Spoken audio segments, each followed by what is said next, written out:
Welcome to another edition of the MMA Lock-Cast. I'm your host, Manpreet, aka MMA Lock of the Night, and your boy on social media at MMALOTN. This week, we're going over UFC 278, headlined by Kamaru Usman and Leon Edwards in a rematch of a fight that took place in December of 2015 when Kamaru Usman was able to get his hand raised via decision that night against a Leon Edwards who since that night, he has not fallen victim to any other opponent. He's close to losing against Nate Diaz in that fifth round of his last fight, but since the first Usman fight, he has yet to taste defeat. And that run includes wins over Albert Kumanov, Vicente Luque, Brian Barberena, Donald Cerrone, Gunnar Nelson, Rafael dos Anjos, and then Nate Diaz. Those are the main names there, but in total, it's I believe a 9-fight winning streak, 10-fight unbeaten streak,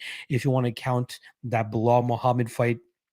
But very interesting path that both guys have taken since their first fight. Obviously, Kamaru Usman capturing the welterweight title and continuing to reign supreme in the UFC, and is on the cusp of actually surpassing Anderson Silva as the most consecutive wins in the UFC. I believe it's going to be 16 after this weekend. So shout out to Kamaru Usman, breaking records, putting himself into the history books. He can do that this weekend. Before we get into the breakdowns, though, shout out to everybody that's been supporting your boy throughout the day. This is the fourth live stream I've done all day. First one was the MMA Lock Talk at 4 p.m. Then I did the Prediction Strike show with Clint at 7:30.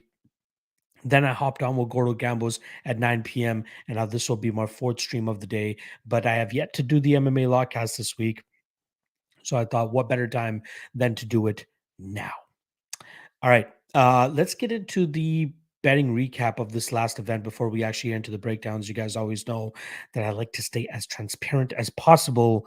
And unfortunately, it was a slight losing week last week, which halts the 4-event winning streak that we were on at that time. But a little bit of overconfidence on the Dominic Cruz side comes back and bites me in the ass, is what it is. Lesson learned, let's put it that way. But let's go over the full betting slate. Let's start off with the Dominic Cruz bet. I had 2 units at plus 180, 1 unit at plus 200, and then another 2 units on the Cruz decision only prop. That one obviously ends up being a push, but I do take minus 3 units on Dominic Cruz. Pretty much played out as most people expected. I was hoping Cruz could stay a little bit safer from that big bomb that it was eventually going to land, but it eventually ends up landing.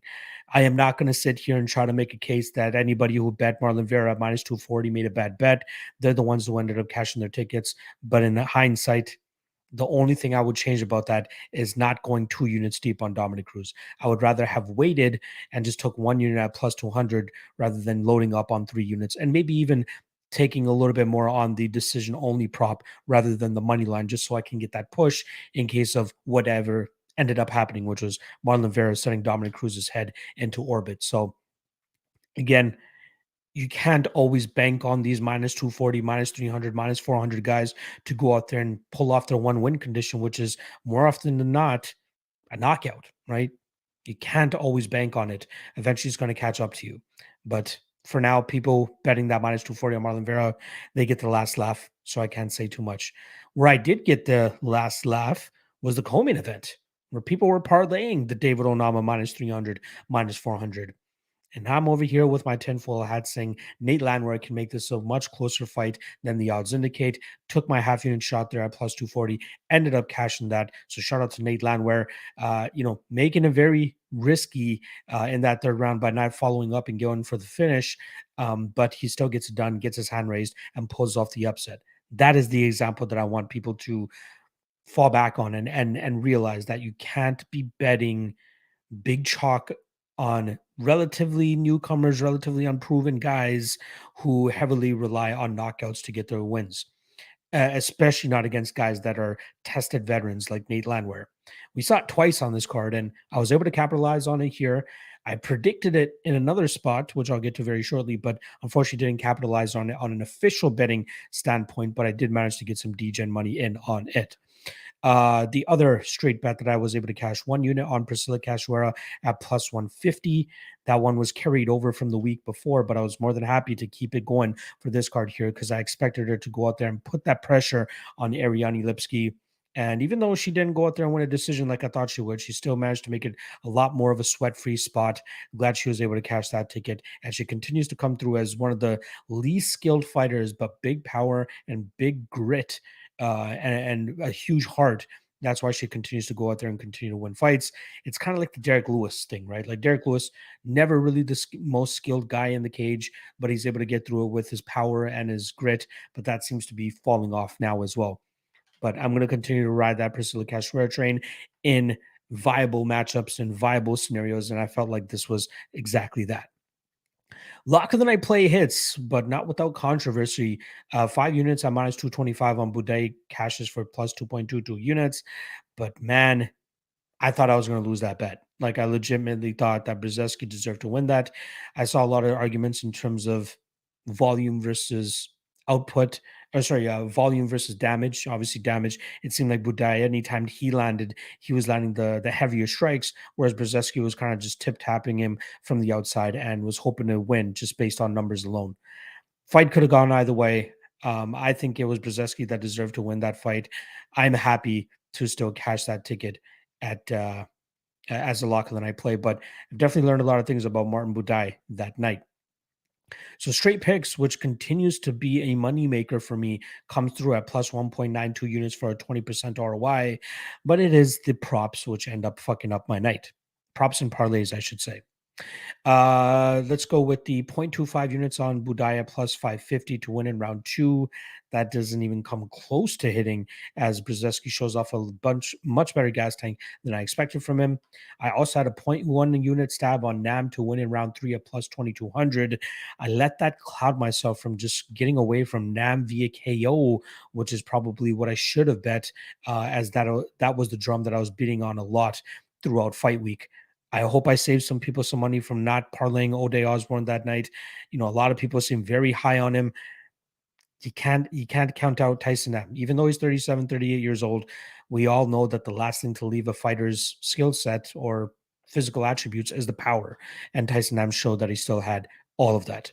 I don't regret the 0.5 unit stab on Ontiveros in round 1 at plus 850. Is what it is. Only thing I'd maybe change is maybe not go 0.5 units, maybe go 0.2 or 0.3 or something like that. But yeah, that one didn't really have a chance of hitting at all. I should just took fight ends in round 1 or something like that. So that crashes.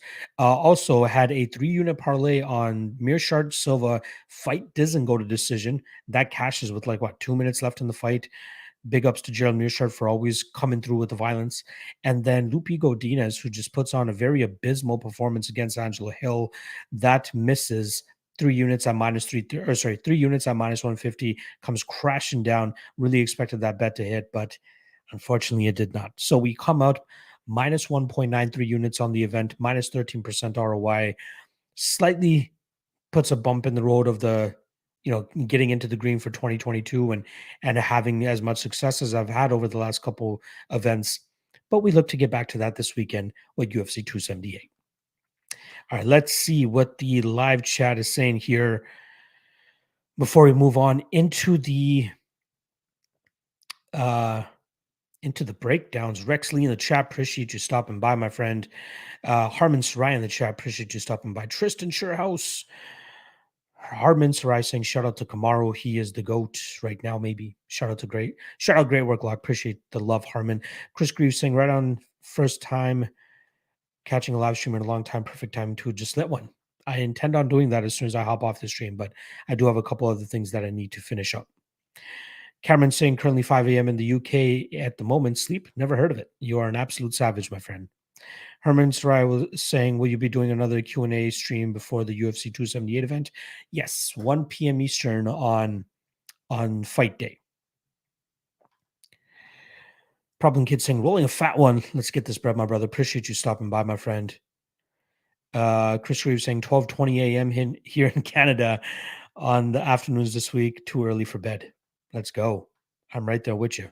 Whereabouts in Canada are you at? I'm assuming East Coast, but whereabouts if you don't mind me asking? Harmon Try saying, good morning, Cameron, and happy trails. Love it, love it, love it. Asher Quinn saying, hashtag Lock Talk. You know what it is. 4 p.m. Eastern tomorrow for the last one of the week. Problem Kids saying, I just want to say I was the only one who said Benitez was going to utilize his wrestling versus Charlie O. And he did. It was the clear path advantage. Historically, never really went to it, but it knew he needed it there. Glad that he did it. Harmon Try saying, the Battle of the Jasmines was so freaking awesome. Yeah, that was a great fight too. I wish I laid the chalk on Yaragui there, man. I really hope that, I really thought that she would come out victorious there. She did. You know, it's an argument whether she looked minus 200 or not, but I knew that she would win. Wish I took the shot there. Chris Greaves saying, I was a dog hunter last week. Live bet Gerald, so I lost a lot of value at plus 100. Landwear at plus 265 and Cashware at plus 190. Mwah. Chef's kiss on that plus 190 on Cashware. Frank Jodane in the chat. Good evening, morning lock. Good to see up so late about this live, bro. You know what it is, man. We stay grinding. Chris Greaves saying, got to take the win, whether it's controversial or not. Think of how many times any of us have been on the wrong side of a bad decision. Bingo. It all works out in the end, right? It all works out in the end. You can't cry over that type of stuff. Is what it is. Rick the Ruler, appreciate the love. Betting Prodigy, appreciate you hopping on back in. Shout out to my guy, Danny Legs. I believe on the East Coast as well, chilling with us on this late night stream. Appreciate the love, my friend. Eddie Rodriguez saying, love from the Windy City. Love the Windy City. I've been there plenty of times. Love me some Giordano's as well. I miss Giordano's. I need it in my life. MMA Betting Prodigy was in the Club and Sub podcast earlier. I still need to check those guys out. Cash a bag, baby, plus 175. Love it, man. Good shit, Danny Legs. That's a sharp hit right there. Chris Grieve is from Windsor, Ontario, about 4 hours from Toronto. I know exactly where that is. I was actually supposed to go to University of Windsor. Actually, even went down there for a tour and all that, but never ended up pulling the trigger and going there. Been there a couple times. As you know, I'm from Toronto, so not too far. Problem Kids saying Lipsky reminds me of Uriah Hall mentally all the time, but seems to live in her head. I agree. Goran saying what I would do to sniff Lipsky's toes. I will not say. You are fucking hilarious, Goran. It's weird. I'm gonna go out on a limb and say she was probably on the sauce in KSW, because since coming from KSW, she has not looked like what people expected her to be.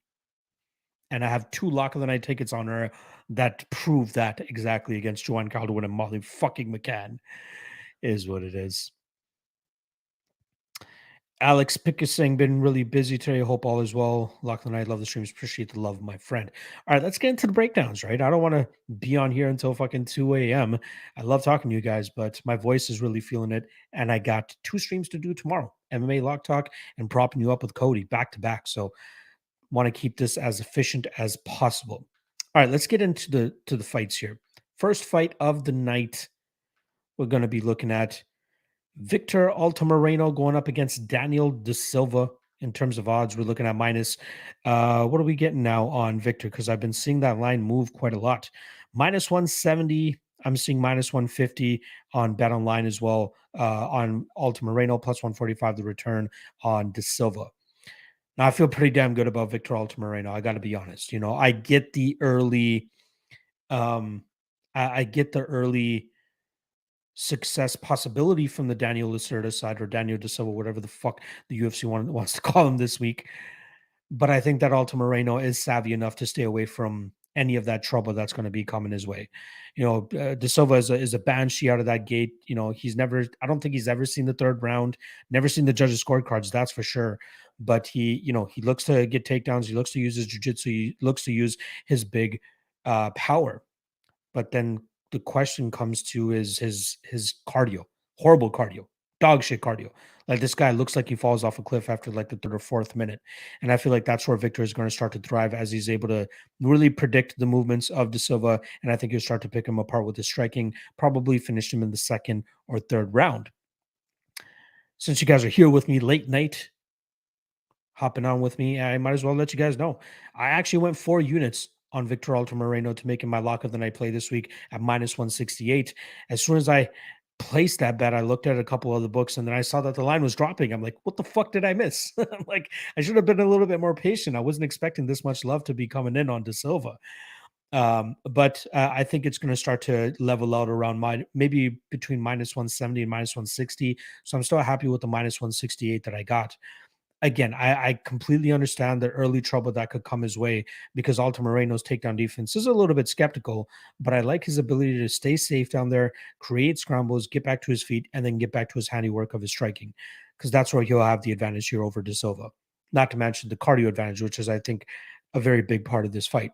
But what I also looked to do was I took a 2-unit shot on the under 2.5 at minus one. At minus 165. I think Altamirano finishes him regardless, but at least that covers a little bit of the Daniel De Silva win condition early in this fight. Um, it's absolutely live. And, even looking back at it now, I feel like I should have gone with the under 2.5 as my lock of the night play, but I still feel quite confident in Altamirano. And there is a possibility that maybe he just plays it a little bit safer, right? Maybe De Silva plays it a little bit safer and we see this fight creep over, into that decision territory and Victor ends up winning a decision. So I'm hoping for a Victor second round KO. I think he styles on De Silva, after that third or fourth minute. And then I think he really puts De Silva into trouble there. So if you like De Silva, props for, or at least full props for this fight have not been released yet, but I'd take a look at De Silva round one. Considering his inside the distance is currently around plus 300, you got to believe that his round one is probably around plus 500 or something like that. Maybe even more than that. So that might be the hedge out opportunity if anybody gets cold feet on Altamirano. Me, not much of a hedge kind of guy, although I am kind of hedging on that under 2.5. But again, I feel as though I'll be able to cash both of those bets with Altamirano getting that second or early third round finish.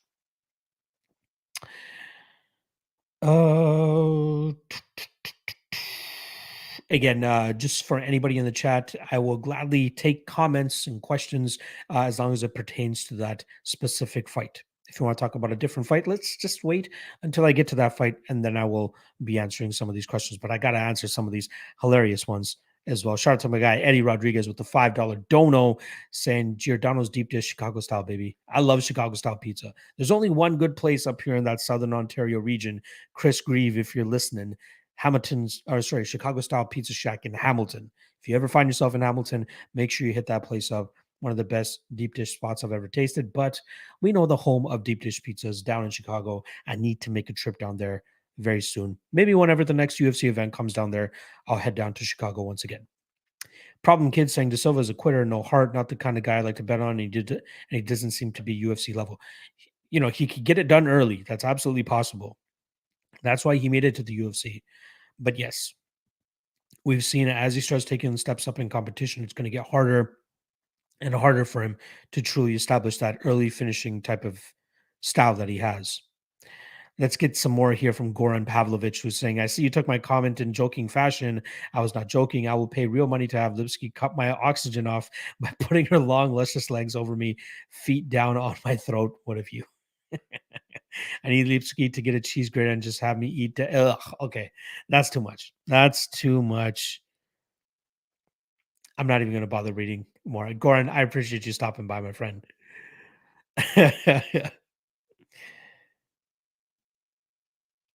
From Fresno saying, who's better at the source or Pat Stay? I'm not entirely sure what that question is. Eddie Rodriguez, once again with the $10 dono. Appreciate the love, my friend. As always, truly means a lot when you guys drop those super chats. It's never expected, but I truly appreciate whenever you guys drop it as well. Good luck this weekend as well to you, my friend.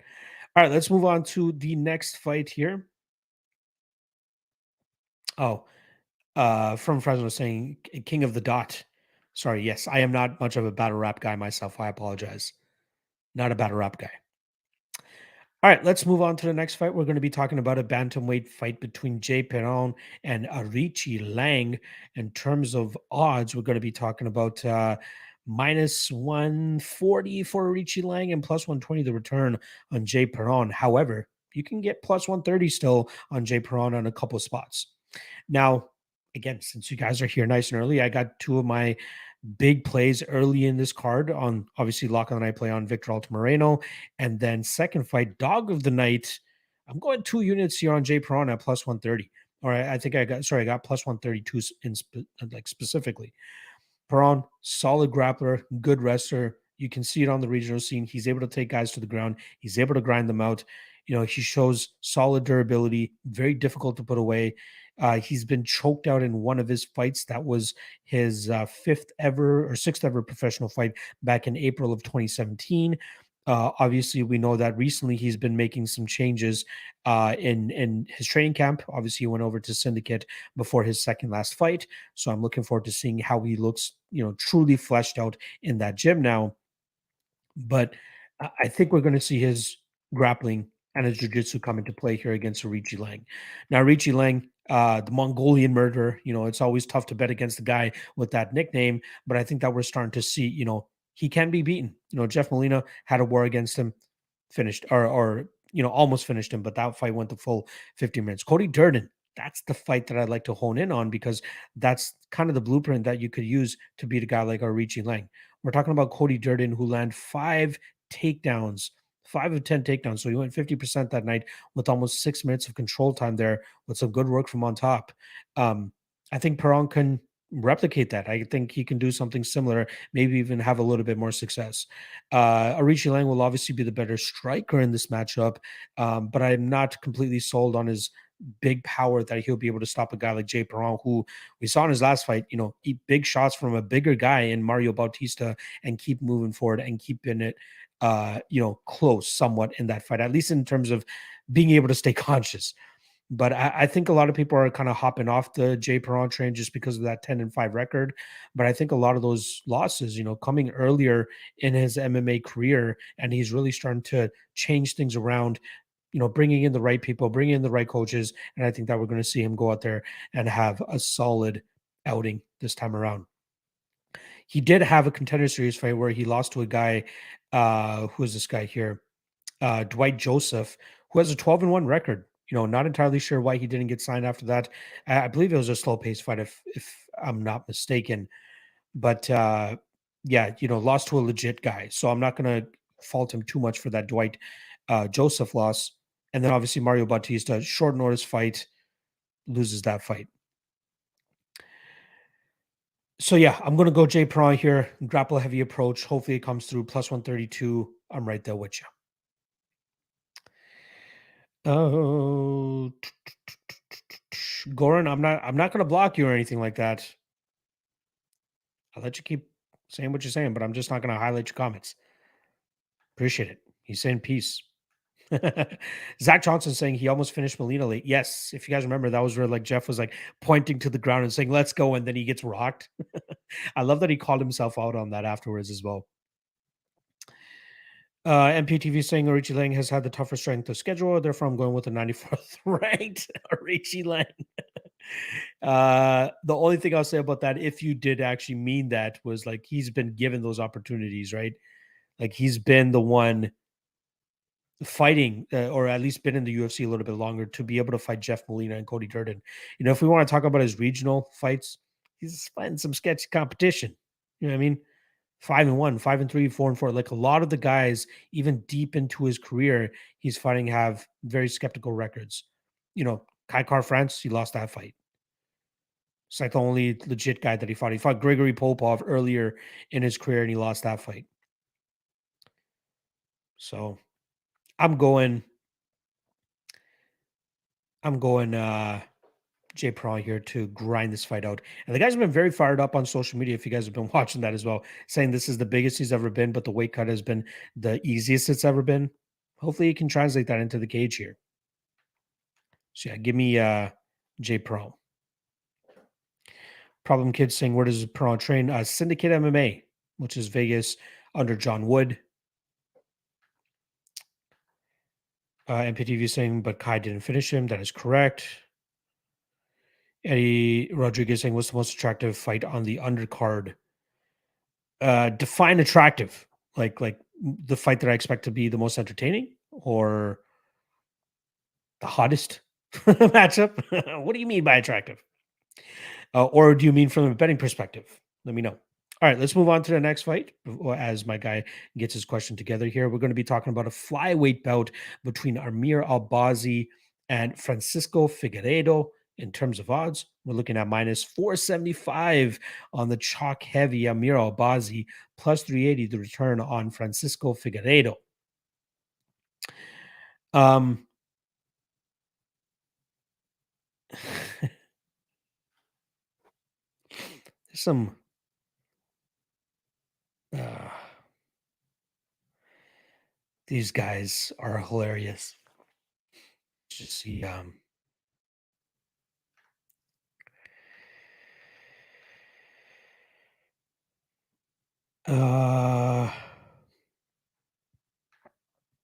yeah, this guy's killing me right now.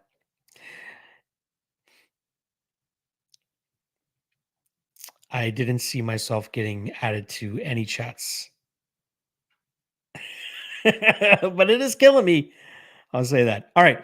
Um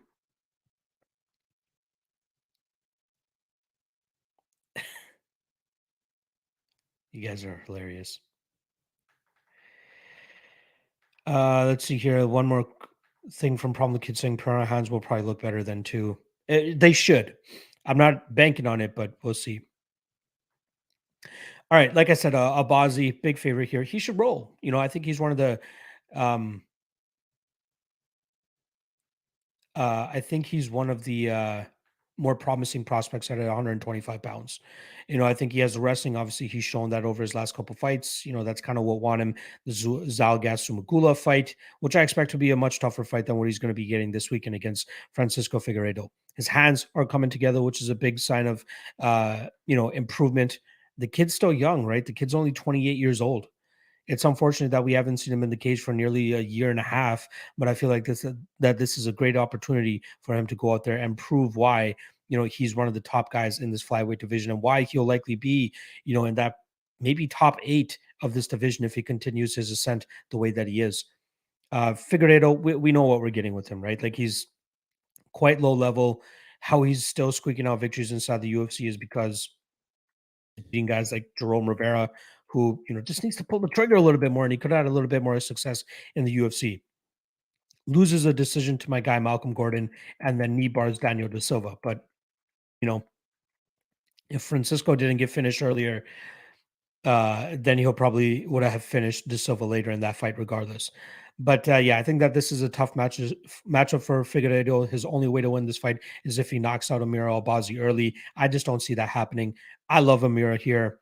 I think he's worth the chalk. I think he absolutely destroys this kid. So give me Amir Albazi. I don't mind the chalk at all. Pretty easy fight to break down. I'm wondering if anybody in the chat um has any question marks about this fight and why Albazi is deserving of being a big favorite. MPTV saying, is it possible that Figgy could sweep Albazi? Maybe, but I don't expect him to have tremendous success, even if he does. I think Albazi can either get his own sweep back or even work back to his feet. Problem Kids saying it how it should be said. Figgy brother is dog shit. There we go.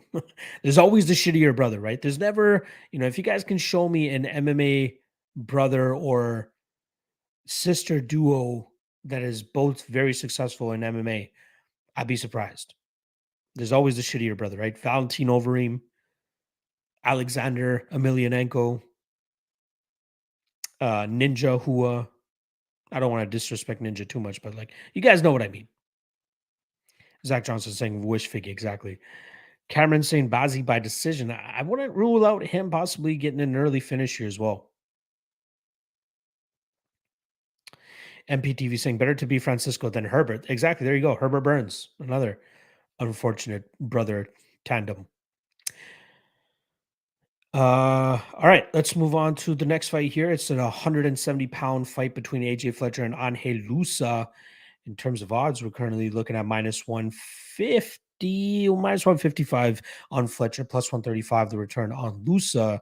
Now, I just got off a stream recently with my guy, Gordo Gambles, right? He seems to be pretty high on Loosa. Feels pretty good about him. Feels like his striking will eventually find the button of Fletcher, and whether he finishes him or even just touches him up on the feet to win a decision that way, I see his argument a little bit, right? Like I think Loosa is definitely the better striker here, but I think that Fletcher, that grinding grappling style is eventually going to catch up with Loosa. I think we see Fletcher land takedowns here, with a little bit of resistance, but we've seen him eat some big damage in the past and continue to move forward. Matthew Samuelsberger hit him with some big shots, was not able to get him out of there either. Loosa, I think he's turning into the Mike Pyle type of guy, right? Because he's from Killcliff FC. All I've ever heard from guys down there, Gilbert Burns, maybe even Michael Chandler has said his name a couple of times, but a lot of people are high on Loosa, just not able to show it in the, when the brights are lightest, when the lights are brightest. I just think that Fletcher has too good of a grappling game for Loosa to have much success in this spot. So I'll lean Fletcher. I'm just not the most high on taking that prop on him, or sorry, the minus 160 on him here, but he should win. Like he should win at a decent clip. Yeah, give me Fletcher by decision. Not too much to really say about it outside of that.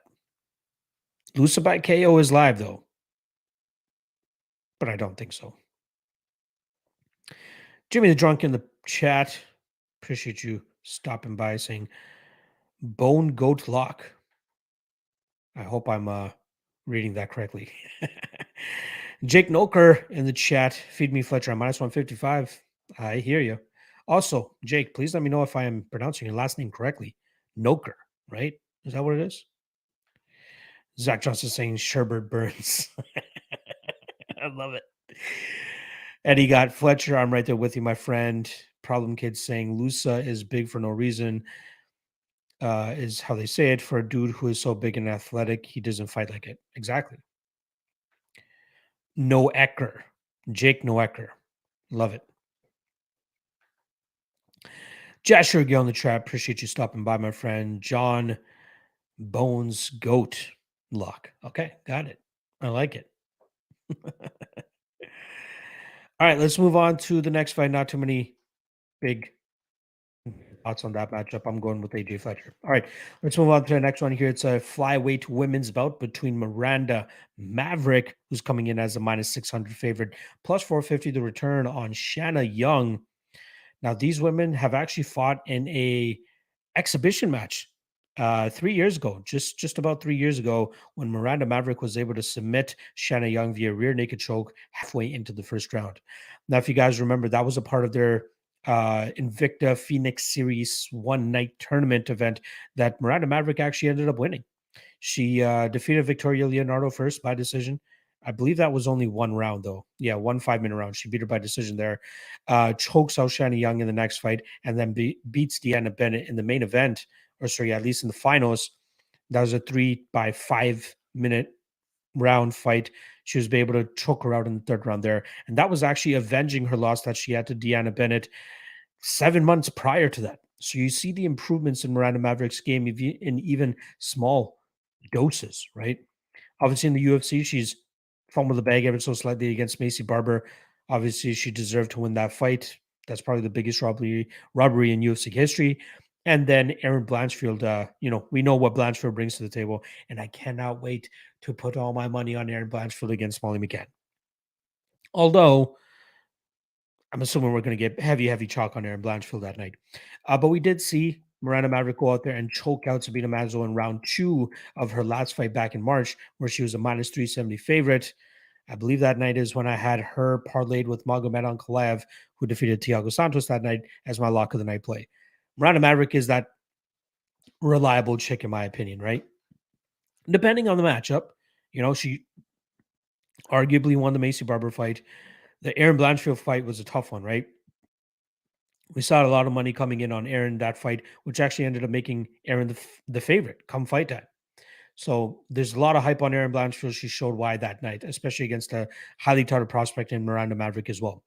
Maverick striking is slowly coming along. Her grappling is probably her best, a trait or best strength inside the cage, her best skill set.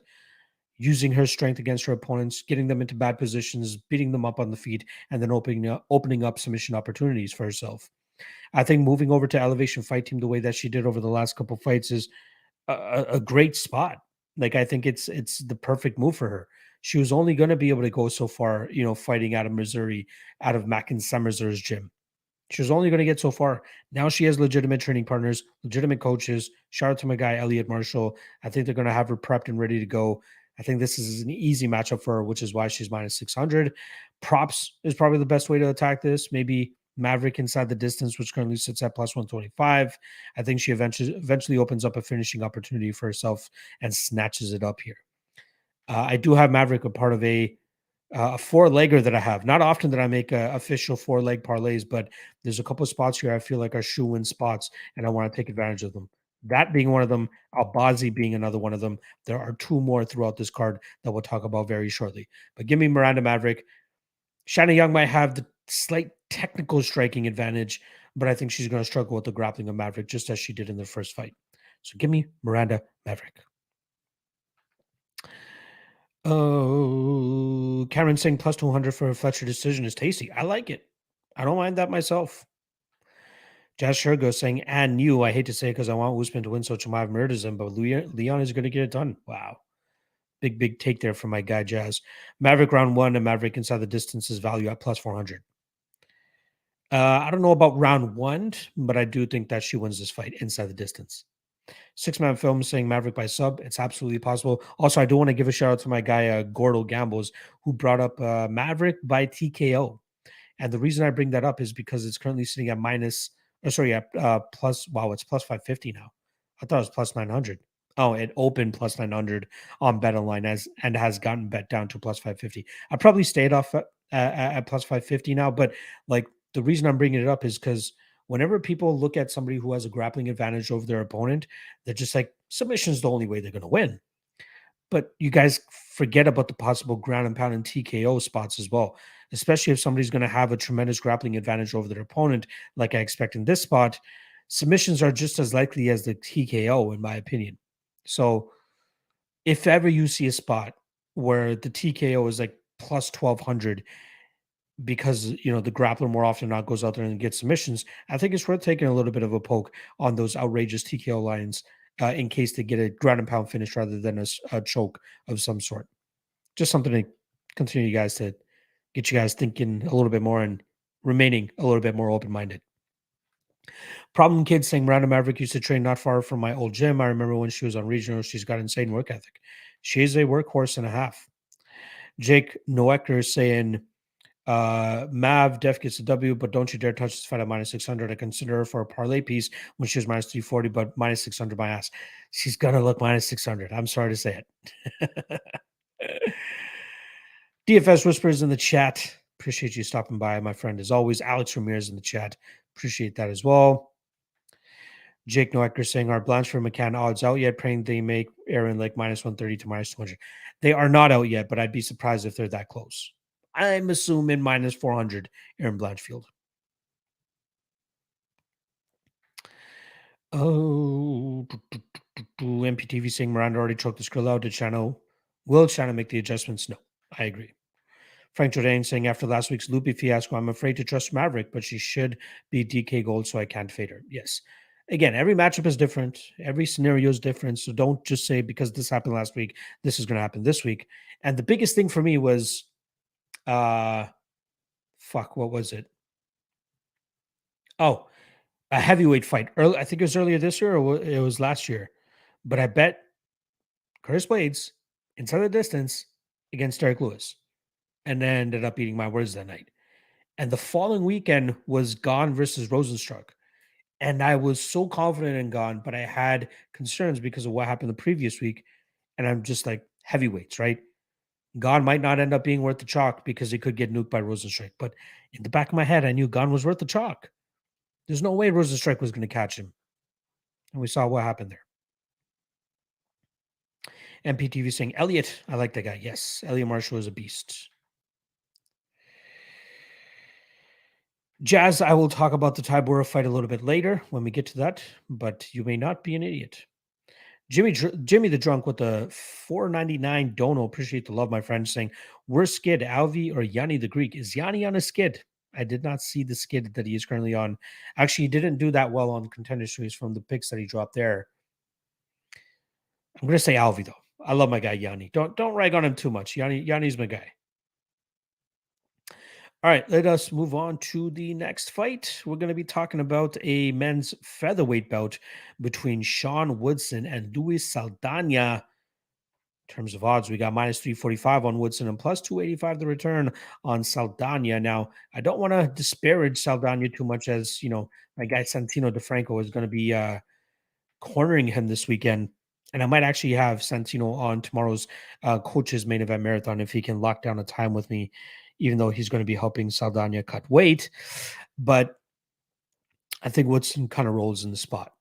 His long rangy boxing style is going to be tough for Saldana to get much success with. I mean, if Saldana looks to grapple here, I don't know how much he'll have success in that realm.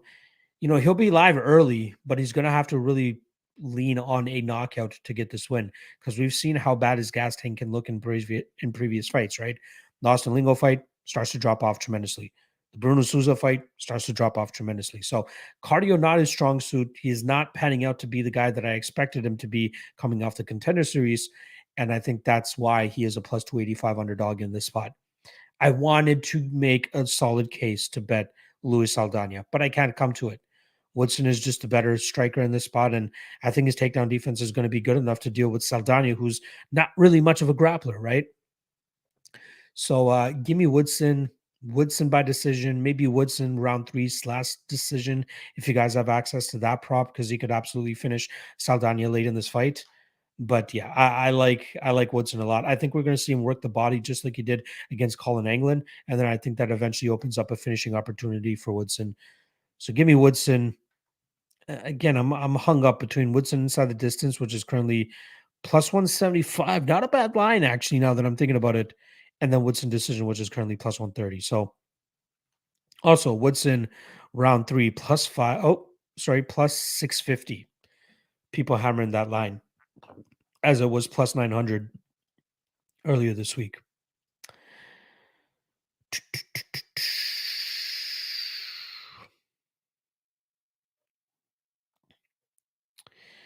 Frank Jordan saying Yanni is hurting unit. That guy, dude, is an auto fade. I'd rather bet Alvi. Yanni's not that bad. He gets a bad rap, honestly. Stefan Peck saying 0 of 6 yesterday. Again, everybody goes through a rough stretch. Problem Kid saying Yanni's Contender Series picks up in dog shit. You just play the opposite of what he says. Maybe Contender Series is not his bread and butter. Nick saying this feels like one of those fights that the line is too wide and will be more competitive than plus 280. It might be for the first 5 minutes, but after that, I think Woodson starts to take over. And then he starts looking like the minus 400 favorite that he is. MPTV saying Lewis has these 10-second flashes that could hurt Woodson. It's not impossible, but highly improbable. Quintep said it better than myself. Shout out to you, MPTV.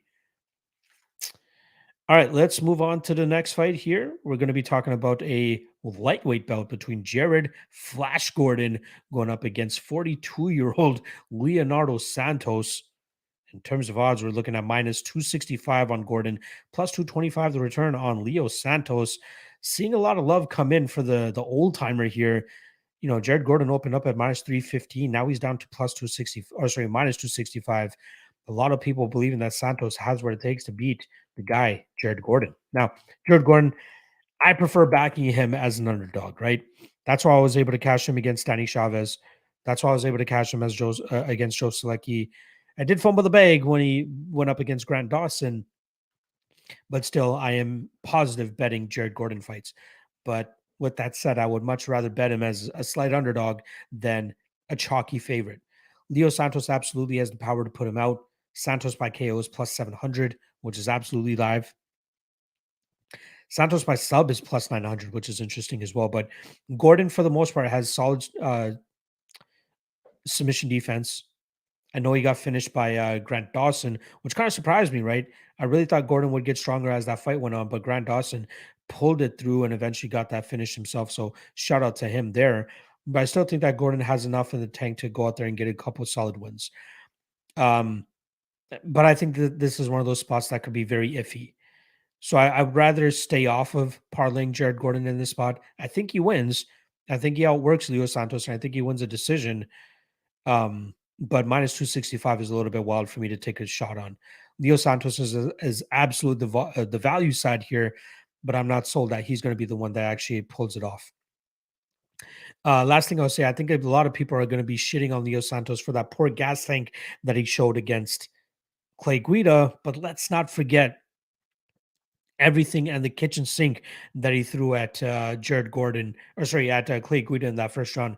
Couldn't get him out of there, spent himself trying to finish him, and that's why he looked like dog shit going into that second round. So I think we'll see a better version of his cardio this time around, unless, of course, Jared Gordon pushes the pace, which he's known to do, whether it's with his grappling, whether it's with his striking. But I think we're going to see Gordon just try to stick to his striking, get in and out, and try to land enough volume to keep Santos thinking. But at a certain point, that KO might show itself for Santos to hit up plus 700. So if I'm to bet anything here, it's probably Santos by KO just for the shits. But I think that Gordon grinds this fight out, wins by decision. Gordon by decision plus 125.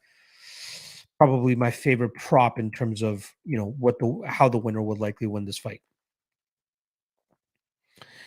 Oh, let's see what the chat is saying here.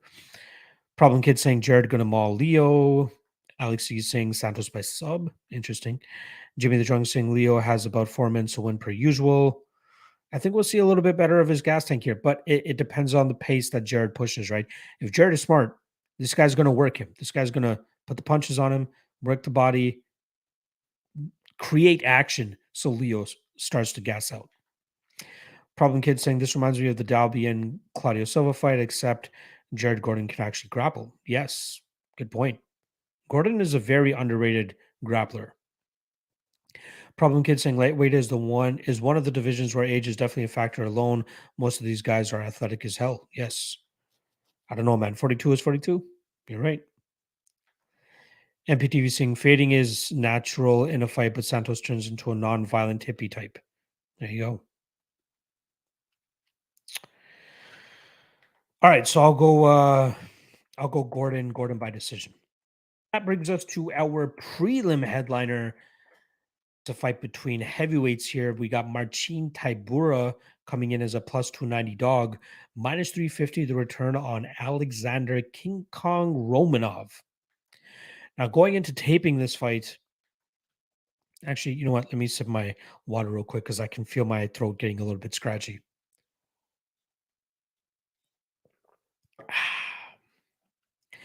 Now, going into taping this fight, I really wanted to make a case for Marcin Tybura to win this fight, and it's absolutely possible, right? He's more experienced, fought a better level of competition. He's not this pushover like Chase Sherman and Jared Vandera are, and he can actually provide some legitimate resistance to Alexander Romanov. I see it. I get it. But I think he's going to struggle with the grappling of Romanov. I think Romanov gets him down. I think Romanov does absolute work on top, and I think he gets him out of there within 2 rounds. But Tybura is tough. I think he's a brown belt, maybe black belt in BJJ. I don't know how good he is off of his back, though. That's something that, we haven't seen him have to deal with a whole lot. He has an 80% takedown defense rate, but we know that the wrestling of Romanov is a different level. I get the arguments for Tybura, and Tybura is the obvious money line side here. There's a reason I'm not parlaying Alexander Romanov at all in this spot, because Tybura is live as hell. But Tybura is the perfect barometer that we need to see Romanov go up against in terms of seeing whether that Romanov can actually be championship material. Marcin Tybura will provide the resistance required for Romanov to have to dig deep and pull out this victory. I just can't get to the betting window to bet the Marcin Tybura side. I really can't do it. Romanov, we're seeing a much better physical version of him, right? A much better physique. And not just that one picture that's kind of circulating Twitter at this time, but like even some of the earlier pictures that we're seeing on Instagram of him training over there in Thailand. That's another part of his game that a lot of people are overlooking, is that he's actually trying to spread his wings and get more looks out there, improve his striking game, something that's probably the weakest part of his game. But I think the other weak part of his game, the Juan Espino fight in particular, where he actually faces resistance, faces a guy that's not just going to succumb to that grapple heavy top pressure that Romanov likes to impose. That's the first fight we saw it. But the difference between Espino and Tybura is that Espino has a legitimate wrestling background.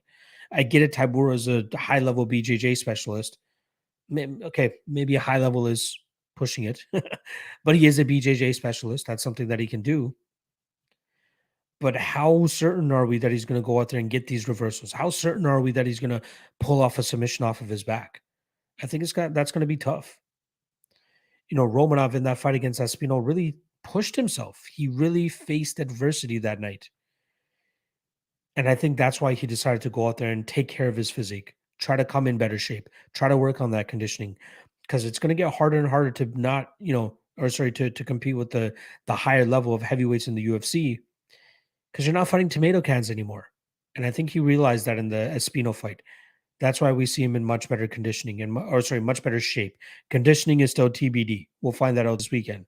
But in terms of shape, you got to believe that means that we'll likely see a better conditioned version of him come Saturday night. But I'm not willing to pay minus 400 on that to find out that night.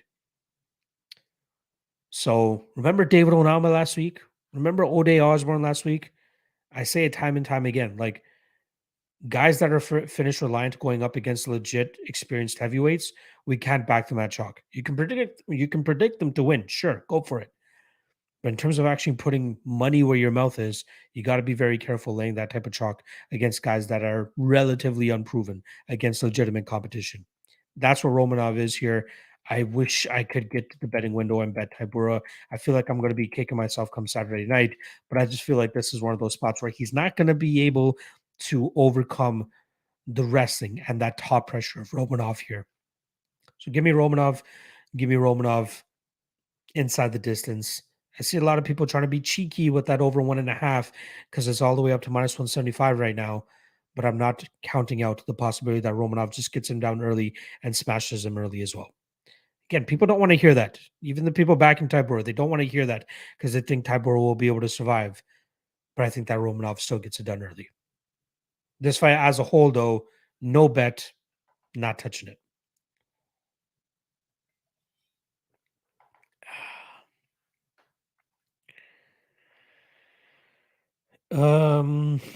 Josh Shergill with the $10 dono. Appreciate the love, my friend. Saying early morning, brother. Catch you later. Rockhold inside the distance. Y'all must have forgot. Wow. Big call there. Frank Jordan saying, okay, you guys are still talking about the younger fighter thing. MPTV saying best dog on the card, Marcin. He will give you the value. I just don't know if he ends up cashing that ticket though. Jimmy the Drunk saying, speaking of Romanov, where the fuck is Juan Espino? I don't know. That guy needs to get back in the cage because age is not on his side. You want to talk about 42-year-old Leonardo Santos? Last time I checked, Espino was pushing 40. So, yeah, that guy's got to get in there. Problem Kid saying Romanov is way too big for Tybura. When's the last time we've seen someone like Romanov versus him? Tybura is a big boy too. Let's not overlook that, right? Let's look at the actual metrics here.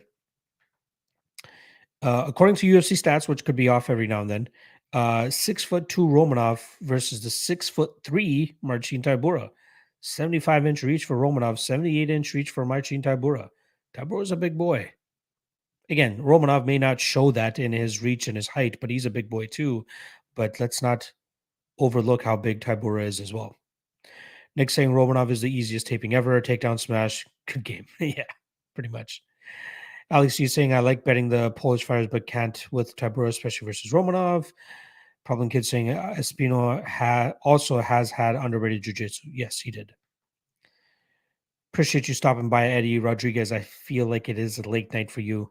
It's all good. Alex, you saying O'Day is dead to me. Jimmy the Drunk saying either we forgot Rockhold of 8 years ago or Jazz forgot Rockhold of 3 years ago. Maybe. Appreciate you stopping by, Eddie. And good luck this weekend if I don't see you again this week. MPTV saying drop a hedge bet on Tybura. I'm not betting Romanov. I'm not touching that fight. I'm not. I see the sides on both sides. Value is clearly on Tybura. Just can't do it myself. Frank Jordan saying Tybura is a risky play, but he crushes DK Slade if he wins. That's true. Albert Hinojosa is saying he is hurt, and I believe he's talking about Juan Espino. Yeah, it's tough, man. Let me get the actual age here on Juan Espino because he has a short time frame left. October 9th, another October baby. Shout out to anybody that listened to the Gordo Gambles podcast I was talking about early, but so many people born in fucking October. But October 9th, he'll be 42 years old. You know, you can get away with being older in the heavyweight division, but at a certain point, you got to get more active.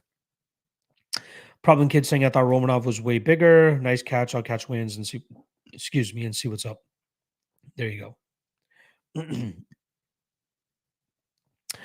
All right, let's get to the main card. But before we do, shout out to the 50 live viewers that we currently have. 1 a.m. on a Thursday morning, aka Wednesday night. Appreciate the love, appreciate the support. Make sure you guys hit that like and subscribe if you haven't already. If you're listening to this on podcasting platforms, make sure you guys rate and review as well on the podcast, Apple Podcast, whatever the hell it is, to show your support, right? The least you guys can do, hit that like, hit that subscribe. That's all I ever ask. If you guys want to go the extra mile, the best way to do so is hitting up the Patreon. Link is in the description below. $5 a month. Simply put. That's the best way to support your boy. All right. Main card time, and we're going to be talking about a light heavyweight slobber knocker to kick off the card. We're going to be talking about Tyson Pedro coming in as the biggest betting favorite on the card. He's coming in at minus 750. He's going up against Harry Hunsucker, who looks to make his light heavyweight debut here, coming in at plus 540. I get it. Harry Hunsucker sucks. He's not a good fighter. He has pretty much relied on finishing his opponents or getting finished himself. He has never seen the second round in professional MMA fights. Out of the 12 total fights he's had in his professional MMA career, never seen the second round. That's insane. But that is a testament to how he fights, right? He goes out there, he either gets the early finish or he gasses himself out 3 to 4 minutes into that round and eventually gets finished himself. I could not imagine playing minus 800 on Tyson Pedro. Yes, he should smash here, but this is a fight between two guys that hit very hard and are capable of knocking each other the fuck out or finishing each other. You know, maybe we get a Hunsucker Kimura or some shit. But Tyson Pedro is not a guy that you want to be trusting at minus 800. Take violence instead. If you have access to alternate totals, under 2.5, minus 770, I would rather take that than Tyson Pedro at minus 800. But the spot probably is the under 1.5 at minus 375, minus 350. Like I said, Hunsucker, never seen the second round. I don't think it's going to happen either in his light heavyweight debut. I don't think we see a more polished version of him, you know, taking it easy. I think we still see him gas out after that second or third minute. And I think we see Pedro eventually finish him in that, you know, maybe fourth or fifth minute. But I am not counting out the possibility of taking a maybe even 0.1 unit play on a Hunsucker to win by round 1 KO, which currently sits at plus 2,200. It's possible. At this level, again, Tyson Pedro, I don't think he's that great. He's okay, but I think a lot of his persona, his looks, his attraction to the Australian crowd, I think that's why he continues to be this big favorite. But again, it's Hunsucker at the end of the day, probably one of the worst fighters we've ever seen grace the octagon. This fight's going to be violent. It's going to be quick. The under 1.5, I have that parlayed with that 4-legger that I was talking about. But I think we see this fight finish pretty early. I think it's Pedro who ends up getting his hand raised here, but do not get caught with your hands in the cookie jar trying to parlay him at minus 750. It does nothing for your parlay. I promise you. Take violence instead if you are forced to bet this fight. So if you're betting anything at all, you know, as a straight play, as just one bet, you know, no parlay or anything like that, it's probably the Hunsucker round 1 KO. Oh, Nick said the over-under should be 0.5 rounds on this one. Absolutely. I agree. Alex, he's saying Hunsucker and his media day really convinced me. Did he? I didn't see it myself. Problem Kid saying, even assuming Harry knocks him down, Pedro has way better grappling, but that price, fuck no. Exactly. Alex, he's saying Hunsucker KO first round plus 1,600. I'm saying plus 2,200 on Bet Online. Be careful, parlaying Pedro. Nick said that's while it's basically his win condition, and he goes from plus 550 to almost plus 2,000. Exactly. Why bet anything else? Why even bet his money line? Just take the fucking round one KO. Round one submission is possible in case he clubs and subs him. I get Pedro is a better ground guy there, but like we've seen Hunsucker pull off the submission on regional fights. If he hurts Pedro enough, maybe he ends up getting a submission of his own. Pedro's not that good, guys. All right. Pedro, first round KO. That's the prediction. But I'll likely take a little bit of a stab on a Hunsucker round one KO as well. All right, next fight. I'm going to gloss over this one because I don't think anybody really cares about it, nor do I think that there's much betting value on it. Lucy Pudilova going up against Wu Yanan. In terms of odds, we're currently looking at minus 120 on Lucy Pudilova, plus 100 the return on Wu Yanan. Seeing some money come in on Wu Yanan on Bet Online, which actually has Pudilova closer to minus 115. The only way I'd look to bet this fight is if Pudilova actually becomes plus money. Excuse me. I think she's the better, more effective striker. I think she'll land the better strikes. And I wouldn't count out the possibility of her possibly taking this fight to the ground. She got cut by the UFC the first time. She, got a couple wins on the regional scene, ends up fighting her way back to the UFC. But something that I saw on her regional tape was she doesn't mind mixing it up and going for her own takedowns now. She's finally realized that takedowns sometimes can win in fights, especially in close fights. And she's absolutely possible to do that here or live to do that here against Wu Yanan. But even if this plays out to be a 50-minute kickboxing match, which will likely be, the obvious outcome of this fight's a toss-up. It's going to be the power of Pudilova against the volume of Wu Yanan. I do lean more so on the Pudilova side, but I am not, run into the betting window to play this fight at all unless she becomes plus money. At that point, I'd probably only even wager one unit.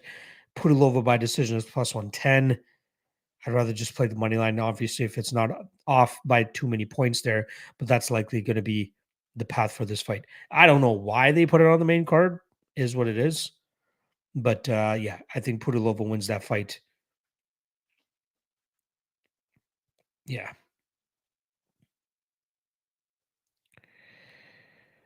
Problem kid saying pudding loafer is surprisingly more violent now.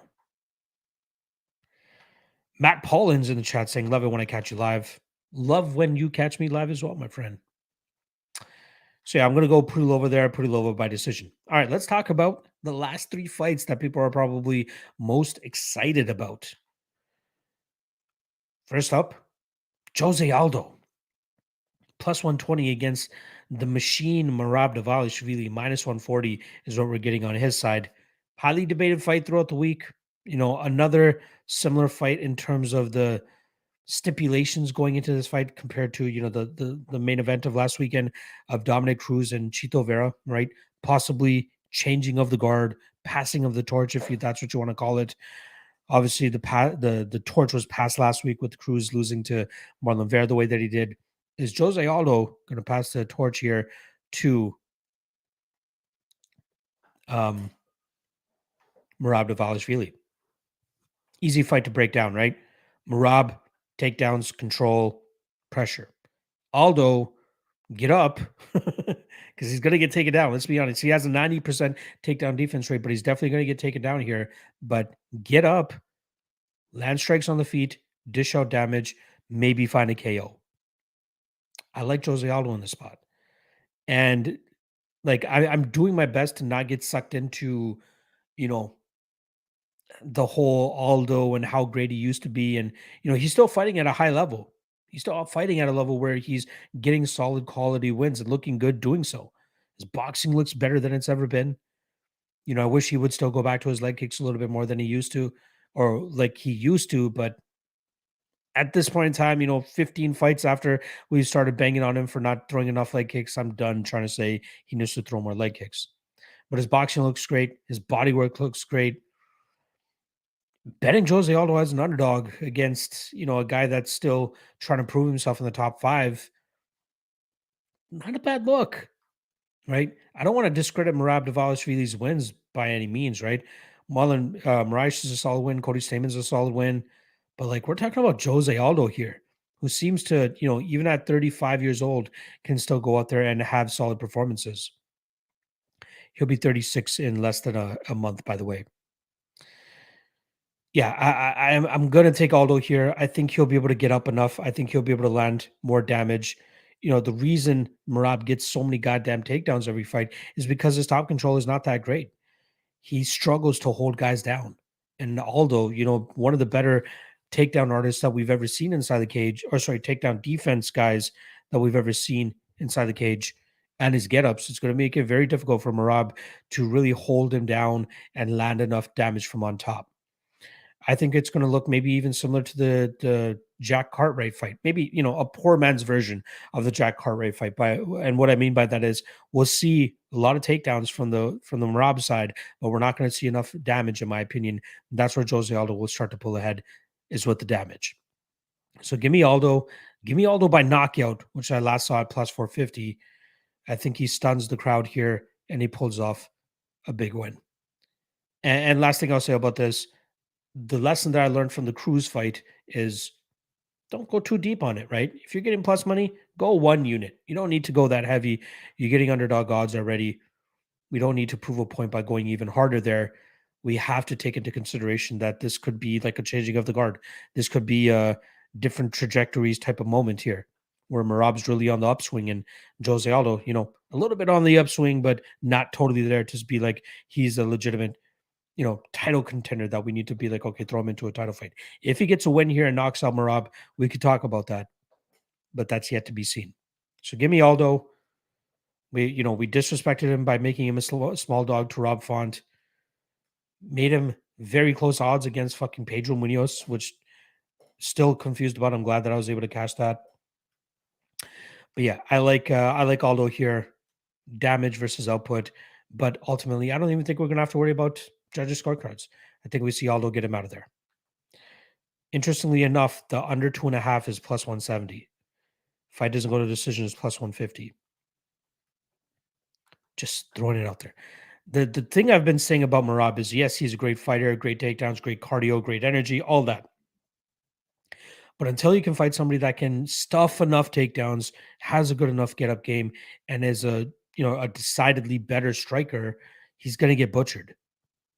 And it has decent enough cardio. I think Aldo has shown in his last couple of fights that his cardio can hold up at least in a 3-round fight, maybe not so much in a 5-round fight. But if you can put all those things together, I think Jose Aldo or whatever that fighter that I'm describing is can butcher Merab Dvalishvili because Merab, we saw the Marlon Moraes fight a little bit lackadaisical with the striking defense at times because he just uses his movement and his reckless style to close that distance and get fights to the ground. You can't be reckless against Jose Aldo, which is why again, I'm taking Jose Aldo by finish. Let's see. Nick saying I see Jose's getting sneaky knees and kicks on time takedown attempts. Just a weird feeling. Yep. Big Bird UFC saying Nate the Train in the UFC. Sure. Alex Hughes saying Aldo will piece on Merab and I'll wrestle him defensively. I like it. Frank saying he's conflicted about this fight. I feel pretty good about Aldo personally. Problem Kid saying you see how the judges scoring takedowns with no damage leading to? They aren't. Yes. AJ saying AJ Fletcher 5 unit lock. Good luck, my friend. I am picking him to win. I'll say that.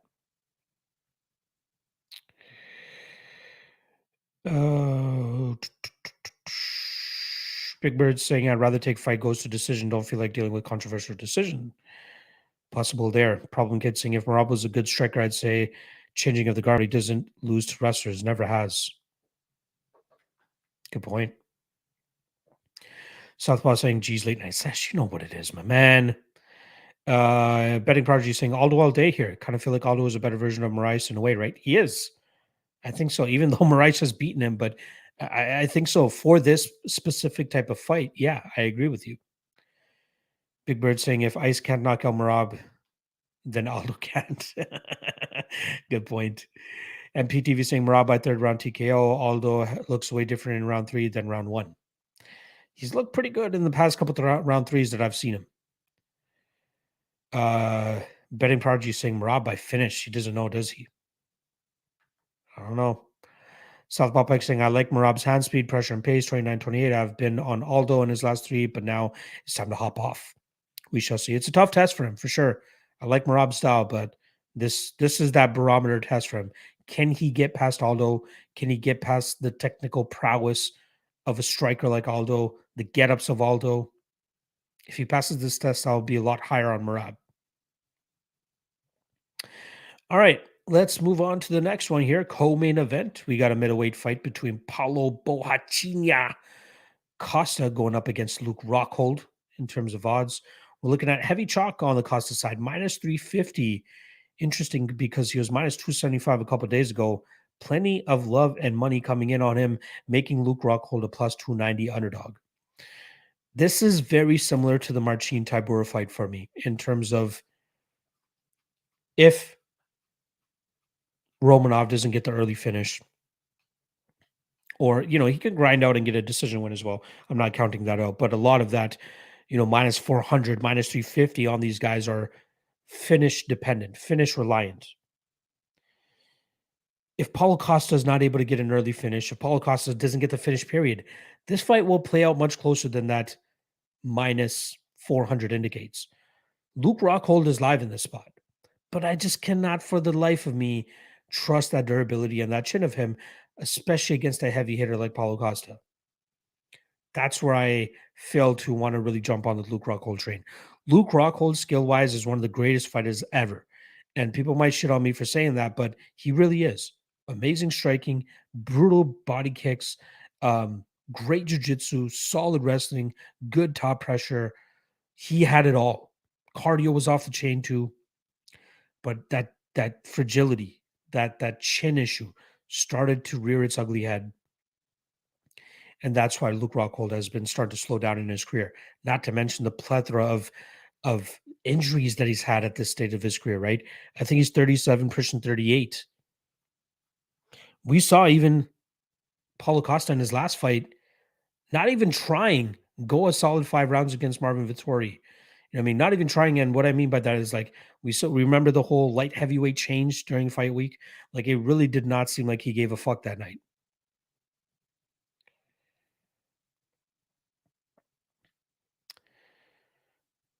But we still saw a decent enough performance out of him. I think we'll see him land the big shot here against um against Rockhold. I think we'll see him get him out of there. I was more on the train of betting Costa by KO at minus 120. Now it's up to about minus 170. I'll likely end up passing on it. But I don't want any of that minus 350 money line because if he doesn't knock him out, Rockhold's going to make this a very, very tough fight. Let's not forget that. Let us not forget that Luke Rockhold is still a beast and a savage. If his chin holds up, he has a good shot of really winning this fight. I'm just not on the train of going out there and backing that durability of him. So I'm going to go Costa KO, but please, please, please do not put all your eggs in this Paulo Costa basket because he could absolutely fumble the bag here. It's the lack of durability from Rockhold. It's the layoff. It's the injuries. It's all of that put together. It's his age, and now coming back against a heavy hitter like Paulo Costa, not a good look. But we let that cloud our judgment. Like we let it cloud our judgment, or a lot of people's judgment. Nate the Train, right, against David Onama. The guy's been knocked out twice in his UFC career out of 4 fights. He's gonna get knocked out by a heavy hitter like David Onama, right? Nope, doesn't happen. Could absolutely happen here as well. I would feel more comfortable if I liked Paulo Costa to be a better minute winner. Like if he's a guy that goes out there and throws volume, and we can rely on him to maybe go for a takedown and try to do some minute winning things. I'd be a little bit more confident in playing that minus 350 chalk. But like a lot of it is just banked on him getting this knockout. But what if he doesn't? What if he doesn't? So give me Borrachinha by knockout, but I can't get to the betting window on it. Good luck to anybody betting Rockhold. The fan in me will be cheering for Rockhold. I was in attendance the night that he captured the middleweight title from Chris Weidman. UFC 189, sorry. Same night, Connor knocked out Aldo in 13 seconds. But we shall see whether the old Lions, Aldo and Rockhold, funnily enough, fighting on the same card here, if they can get it done. I think Aldo does. I don't think that Luke does. Alex, you saying co-main is going to be full of memes? Yeah, absolutely. Southpaw saying Costa by KO, best bet parlay piece of the night. Could happen. Matt Paulin saying don't bet a draw ever. They don't give you enough value for that. I agree on that. Nick saying I have no idea how people can trust Costa after the weight cuts. He looks in phenomenal shape. We'll see what he looks like Friday morning, though. Matt Paulin saying possible split. MPTV saying if Costa grazes Rockhold's chin, hair, the fight's over. Possibly. Rockhold was talking out of his ass today, complaining so much before his fight. Yeah, a lot more than we're used to seeing from him. Very interesting, right? Alex is saying this might be Costa's last fight in the UFC. Yes, it is the last fight of his contract. I wouldn't be surprised to see him jump ship to go somewhere else. Andrew Logan saying, I don't know how people can trust Luke's chin. And that's ultimately why I can't take the value that's going to be on Luke this weekend. Again, he is value. He is the money line side. But I think he gets knocked out. Southpaw Pick saying Costa's too overwhelming. He will break Luke. Costa is a savage. Matt Paulin saying, I think UFC is giving Costa a layup here. Wow. Jimmy the Drunk saying these two guys go on a date after their fight minus 200. I love it. Matt Paulin saying, come on, we haven't seen Rockhold fighting for 3 years. Has it really been that long? It was the Jan Blachowicz fight, which was the last one, right? And I remember having him pretty big in that fight. Wow, July of 2017. Oh, sorry, July of 2019.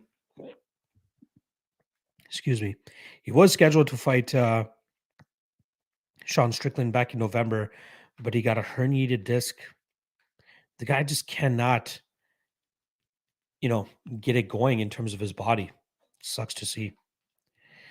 Betting Prodigy taking Rockhold by decision. I think he has finishing upside as well. Alex is saying Luke is going to get cracked again. Tristan saying Rockhold going to be this week's Jason Witt. Ouch. Funnily enough, I'm glad that you brought up Jason Witt because, I was thinking of saying it in at least my Patreon breakdown, but I typed it out and then I erased it. But I was saying Rockhold is a glorified version of Jason Witt at this point in his career. But I just didn't feel like that was giving him enough justice, right? Like Jason Witt, not as good of a striker as Rockhold, maybe good, just as good wrestling, from a poor man's perspective. But yeah, hilarious that you brought up Jason Witt because I was thinking the same thing. Problem Kid thinks Costa going to smoke him. Jimmy the Drunk saying more likely Costa win or Costa weight miss. Definitely Costa win. I think he makes weight. Problem Kid saying can't trust a dude coming off 3-year layoff and 3 to 4 brutal knockouts. Yes, it was actually 2 brutal knockouts. Yeah, 2 knockouts. Well, 3 if you want to include the Michael Bisping one, but he did manage to squeeze in a David Branch demolishment in between that.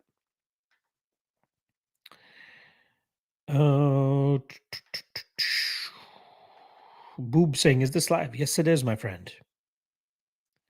MPTV saying the fact that Bisping is Rockhold's biggest rivalry makes me pick Costa. Rockhold is 10 years late to the prom. Yes.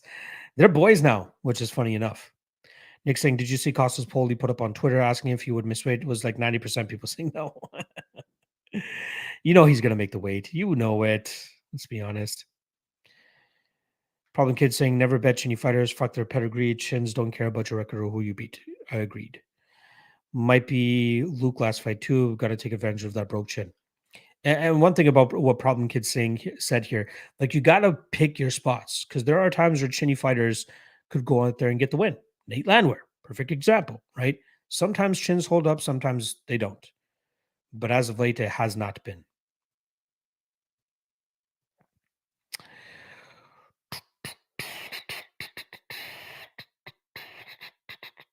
All right. I do want to dispel something here. Big Bird UFC saying Gustafsson situation, Luke coming back for the paycheck, and the game has passed him, cost around 1 KO. I don't agree. I don't agree that he's coming back for the paycheck. I know he's getting paid very well for all the modeling shit that he did. He does not need money. He absolutely does not need money here. I think he truly likes to fight, and I truly think he wants to change the perception of what his career has become. Still think he's going to get knocked out, though. Jimmy the Drunk saying, so we're thinking Costa versus Rockhold 2 in December in Bellator. Winner gets Maverick. Maybe they'll allow them to do all the juice as well, so Costa's chin could come back. Or sorry, Rockhold's chin could come back. Matt Paulin saying Bisping would still be Rockhold. Ooh, nah. That's, as the kids say, that's cap. That is absolute cap. Rockhold beats the fuck out of Bisping at this point in time.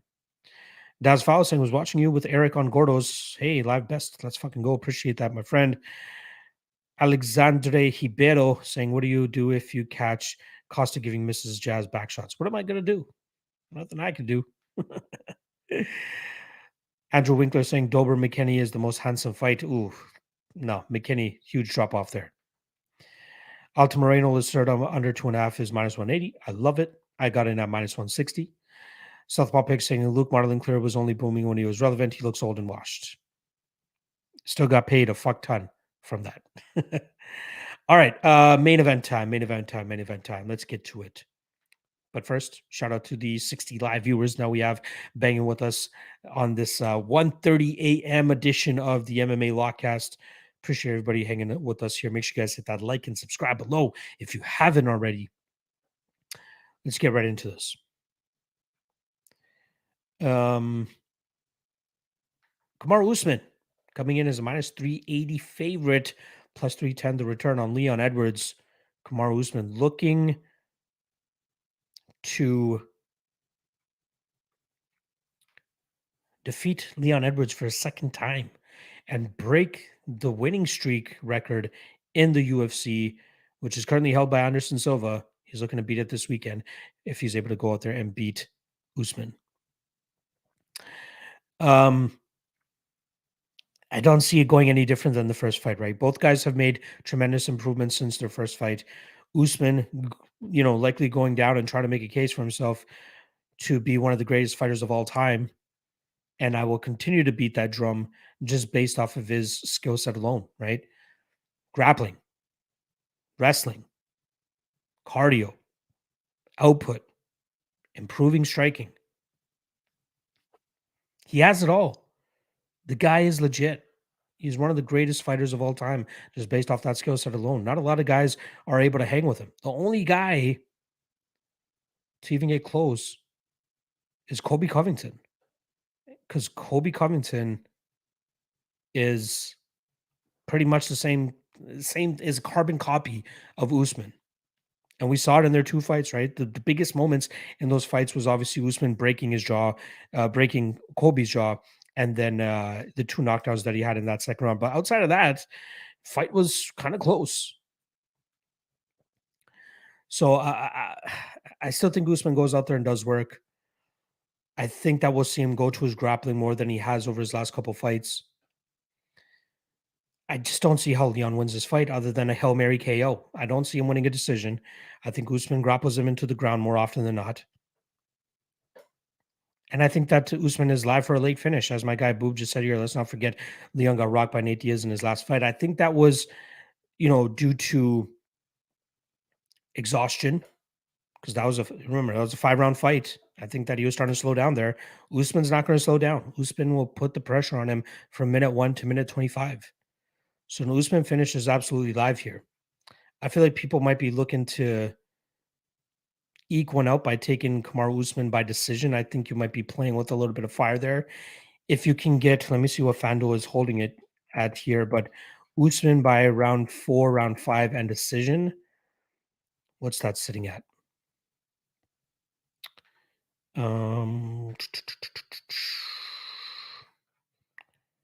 Usman round 4, round 5, decision minus 155. Wow, that is a much better line than paying minus 460 on Usman. I might just pay minus 450 minus 155 on that. That is a great line.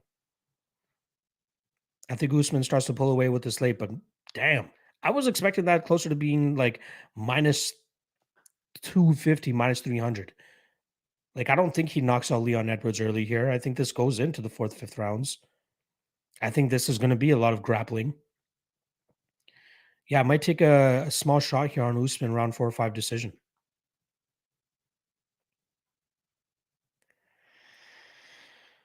So yeah, again, not the greatest way of breaking this fight down. It's a very rudimentary fight. Leon needs to have success with his grappling. Oh, we had a troll in here. I didn't even realize. I apologize for not getting him out sooner. I don't know what it is with these people. Like, it's fucking 1:45 a.m. and you want to come out here and try to talk shit.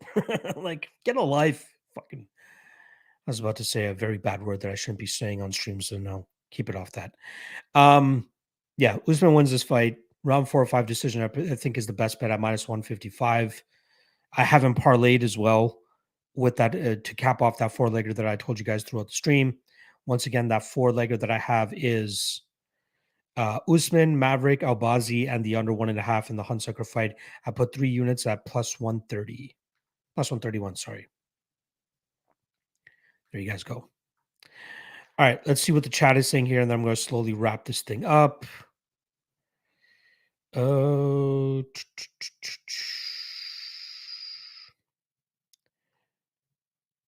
Uncle Wheezy in the chat. Appreciate you stopping by, my friend. I know it's late for you as well. Oh, I did miss a couple messages before that. Costa versus Jake Paul. Nah. MPTV saying, Luck, I was waiting to join your Patreon starting in November or October. If Costa Rockhold goes the distance, I will join that Sunday. Either way, I'm joining. Appreciate the love, my friend. Again, I'm never pressuring people to join it. I'll always throw it out there. If you want to join, join. If not, it's all good. Great Discord community in there as well. Just another positive. Appreciate that. Big Bird saying, can we run Sam Alvey versus Jason Wynn in Rec MMA? Shout out to Rec MMA. I guess you're an Ottawa guy, if I'm not mistaken. Big Bird. Appreciate that. Love. Took our Valence saying, let's fucking go. Managed to catch this last part live at least. You can go back and watch the replay as well. MPTV saying, I was going to join in October because it's my birthday month, as it is mine. Matt Paulin saying, if I see Alvey in the UFC one more time, he is not in the UFC. He has officially been cut. Andrew Winkler saying, thank you for being on the slate. 3:30 p.m. in Sydney, Australia. Shout out to my mates down under. I completely butchered that. I apologize. Appreciate the love, my friend. Jimmy the Drunk saying, plus 310. I'll take my chances. Good luck, my friend. Southpaw playing thinks this is Usman's last fight. I don't think so.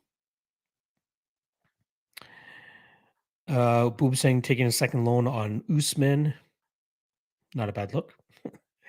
MPTV saying Leon is an expensive man's Jorge Masvidal.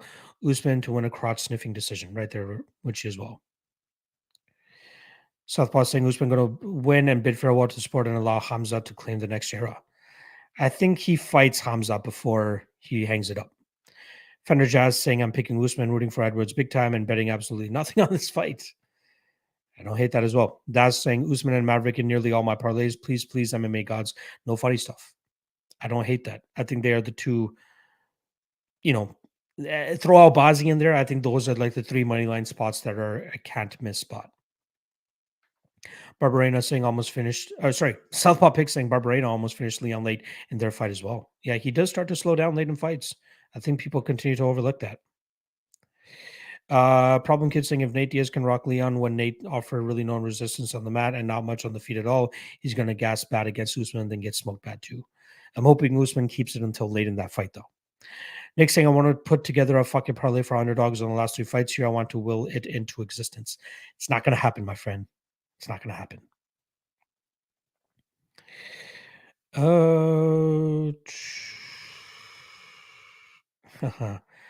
Problem Kid saying I reported it. Didn't want to comment and give him a reaction like he wanted. Racists are dirty people. My brother loved the way you handled him. Is what it is, man. People are crazy out here. Robert Chellis saying Usman is the welterweight goat is laughable. Wow. Hey, I love GSP, right? Canadian guy. I think he's one of the greatest welterweights of all time. But like skill wise, I think he's definitely up there.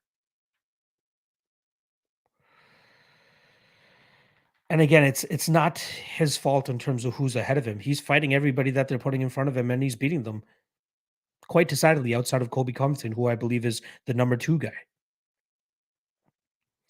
Detective Allen saying found a $50 bill on the ground today, but to join up for it. It's only $5 a month. Why are you acting like it's so expensive? It's only $5 a month. Jeez.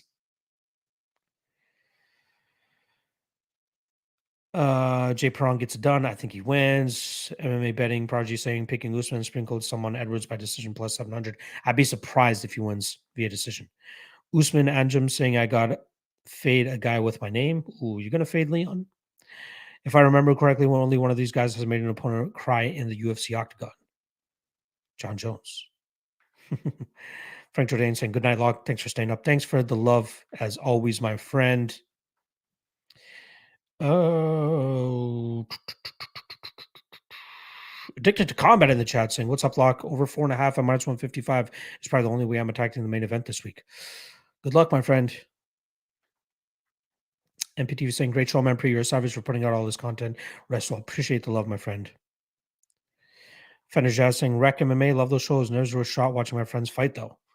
I actually helped out with one of the Rec MMA fights way back in the day when Randy Turner lost to can't remember the kid's name from fucking Winnipeg, but the kid took the fight on like less than 12 hours notice because his own opponent fell out. And then this guy goes in there as a big underdog, or at least seemingly a big underdog, and against the hometown guy and chokes him out very quickly.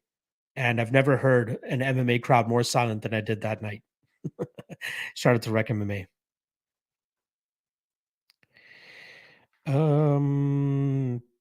Southpaw Pike saying Usman, GSP, maybe.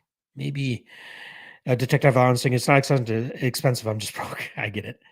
Boo saying GSP dealt with the same not the GOAT drama when he was beating everyone too. Yep. Robert Shaw saying skill wise, he's the worst champion outside of Ngannou. Whoa. Fuck out of here with that. He wins off size and attributes. Wow. Wrestling is not a skill. Cardio, output. Wow. That's wild. Jimmy the drunk saying no, Leon made Bilal cry. Did he? I didn't realize that. I know he poked his eye, but did that force him to cry? Is that what you mean? MPTV saying, is it fair to say that the welterweight division is the least talented top 10 on another combo for another day? Ask me that on MMA Lock Talk tomorrow, 4 p.m. Eastern, if you want to. But quick answer, I'd agree. I'd kind of agree. Betting Prodigy saying, did you see the clip of Rockhold confronting that reporter? Reporter sounded like he was about to cry. It's that guy from Full Send. It's whatever.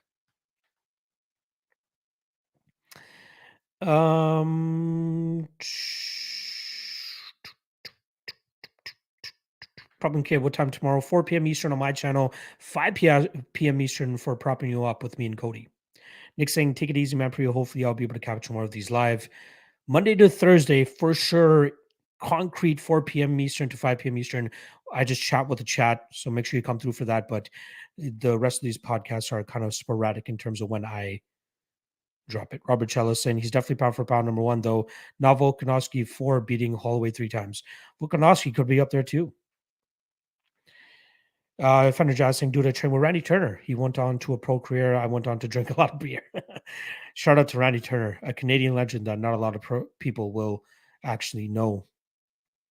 MMA betting prodigy saying Turner versus Angeliger is the fight I believe you're thinking of. Lock. No, it's not that one. It was Randy Turner. Let me pull this up.